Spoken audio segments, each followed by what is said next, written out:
पंढरपूर तालुक्यातील धक्कादायक घटना.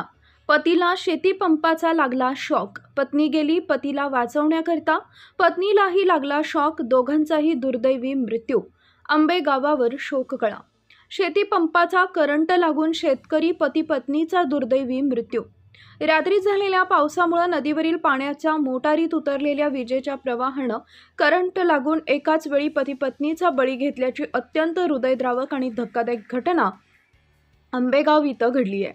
या दुर्दैवी अपघातात लक्ष्मण बाबू नागणे वय वर्ष 60 आणि त्यांच्या पत्नी अलका लक्ष्मण नागणे वय वर्ष 55 या दोघांचाही जागीच निधन झालंय. या घटनेमुळे संपूर्ण आंबेगाव परिसरावर शोककळा पसरली आहे.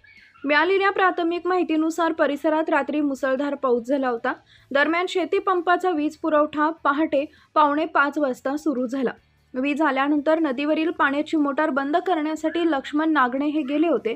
मात्र पाऊस पडल्यामुळे आधीच परिसरात ओल होती आणि त्यातच मोटार व परिसरात विजेचा प्रवाह शॉर्ट सर्किट उतरला होता. मोटार बंद करत असताना लक्ष्मण नागणे यांना विजेचा तीव्र झटका बसला. त्यांना वाचवण्यासाठी धावलेल्या त्यांच्या पत्नी अलका नागणे यांनाही विजेचा जोरदार करंट लागला. विजेचा प्रवाह इतका भयानक होता की दोघांचाही जागीच मृत्यू झाला.